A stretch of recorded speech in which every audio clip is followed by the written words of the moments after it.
Hey guys, welcome back to my channel. Thank you very much for joining me. Remember, guys, I appreciate your support, and so please continue to do so. If you have not connected to my other channel, it's Alka Talk, where I'll be giving different motivational speeches and stuff like that, guys. So please feel free to go over and support me. All right, so the first question comes to us from Angles, and it says in the figure above, AB and CD are parallel lines. Which of the following statement best describes the relation between X and Y? So we know that between parallel lines, we can find alternate angles. We can find coterminous angles, and alternate angles are what we call the Z angles. And so the Z would be right here, where this angle is equal to this angle. We also have cointerior angles that are formed between two parallel and a transversal line. Alright guys, so here you can do a trial and error, or if you know the answer, you can go for it. I'm going to show you something. We know that these two must be equal. Alright, and so the not equal one would not be the answer. The greater than one will not be the answer. X equal to y will not be the answer. Alright, so x minus y is equal to 0. So if you should add y to both sides, you will get x is equal to y. And that is what we want, guys. X is equal to y. And so we know that A is our answer. What they did here, they was try to trick you guys by putting x minus y equals 0. Alright? But if you know that they're equal, you can separate them by leaving x by itself by adding y on both sides. And so when you add y on both sides, guys, you'll see that it is eventually equal. And that's how we get that one, guys. So for this one, it says, you're given a figure. It says angle PQR equal. So Q is right here. They want to know what this angle is. Because remember, the letter in the middle always represent the angle they're trying to find. And so we know a few things about this figure. That this side here is 140. And that means that this angle in here would be 40 degrees. How do I know that? Angles in a straight line equals to 180 degrees. So if here's 140, here would be 40. All right, so we have 40, we have 1, and we have 85. So 40, and we have 85. That will give us 125. All right, guys? And so having this 125, we know that angles in a triangle, PQR, my bad, will be equal to 180 degrees. All right? So if we have two angles equaling to 140 and 125, the missing angle here will be 180 subtract 125. And that should give you 55 for your answer. And that is at C. And that's how we get this one, guys. Let's try another one. It says, if 45 minus 2x is equal to 2x minus 3, then x is equal to what? Here, you're basically asked to solve an equation. All right, guys? So let's get right into it. So here we need to bring group-like terms. So I'm going to be adding 3 to both sides. So that's 48 minus 2x is equal to 2x. After which I'm going to add the 2x to both sides. Why did I add 3 here? Because it's a negative 3 and I want to get rid of that 3. So I'm going to be adding 2x here because it's a negative 2x here. I'm going to add 2x to both sides to cancel 2x on this side. And so 48 is equal to 4x. 2x plus 2 goes 4x. Here we divide by 4 on both sides because we want to find the value of x. So x is equal to 12. 448 goes 12 times. If you have a simpler way of working this, guys, you can feel free to do so. But this is how I'm working it for now. The next one says, in the triangle PQR, the ratio expressing tan P equal. So tan, we know it's TOA, opposite over adjacent. So once we observe that P is what they want, we go ahead and we put the angle at P. Having observed an angle, guys, we can go and label our sides. So this side is opposite to the angle, so that's the opposite side.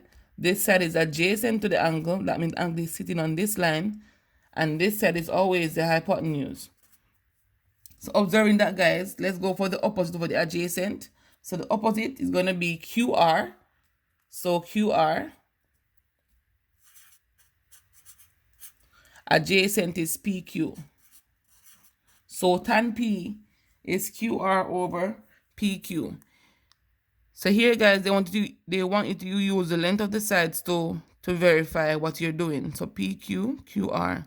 So this is C will be the one, guys. So we know that QR is the same as RQ, because once they are letters and they're multiplying, they can be written anyway, because it means the same thing, because they're commutative. And so RQ over PQ is the solution. For this one, 39.98 times 0.5 is approximately equal to. So right here, guys, we're doing approximation. And once we do approximation, we see that 39.5.98 is almost 40. And since it's almost 40, we can say, and 0.5 is a half, we can say a half of 40 will be equal to 20. And that's how we get the answer for this one. But if you want to go ahead and multiply all of this, you can do that. But I am here to make your life easier, because it's important that we know how to function under exam condition. All right, guys, so let's move on to the next one. Instead of that one, I'm going to do this one first. So this one says the number of possible subsets that can be obtained from a set PQRS is, and so we know it's asking about sets, not subsets.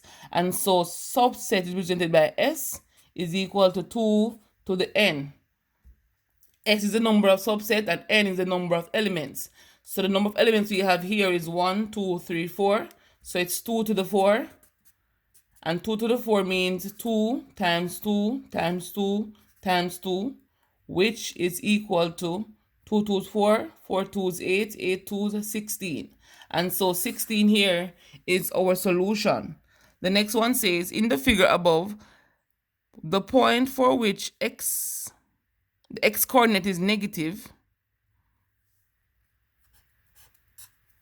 and the y coordinate is positive will fall in which quadrant? All right, so which of these points represents negative x, positive y? We know that the first quadrant is always positive. Here we'll have a negative y down here, and on this side we'll have a negative x.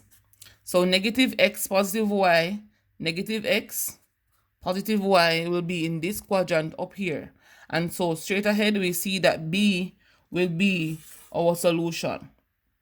All right, guys, so it's always best to know how to label your Cartesian so you can identify positive and negative values. The next question comes to us again from coordinate geometry, but in this case we're going to be identifying the vertical line test. So to see if a graph is a function or not a function. So which of the following represents the graph of a function? So we know that for it to be a function, the x value cannot repeat itself. All right, and so if you should observe these diagrams from let's go from the last one. So from the last one here, let's say x here is 2. Let's say x here is 2. So for this one, we'll see that 2 to the 0, so it's 2 0. We'll see 2 2. We'll see 2 1 2 3 4 2 4. And we also see 2 negative 2. So we know that this couldn't be the answer because 2 repeated like all the time. Let's try this one. For here, we see that it's going to be, let's say if a 3 was here, we see the x is repeated here. So it's 3 3 0 and the 3 3. Again, x is repeated, negative 3 0, negative 3 3. So know that this again could not be the solution. For this one, we see that 3, negative 3, and 3, positive 3 is repeating, and the first one will be the solution. But if you did not know this, guys, you could go ahead and take your ruler and run it across the line, ensuring that it touches the line only once. So if I should connect these dots, all right, I'm going to show you another way you can do this. If you connect these dots, have your ruler and go across the graph. It should cut the graph. Your line should touch, your vertical line should touch your graph once. So this one, you touch it right here. This one will touch the graph twice because the x value here repeated itself. This one up here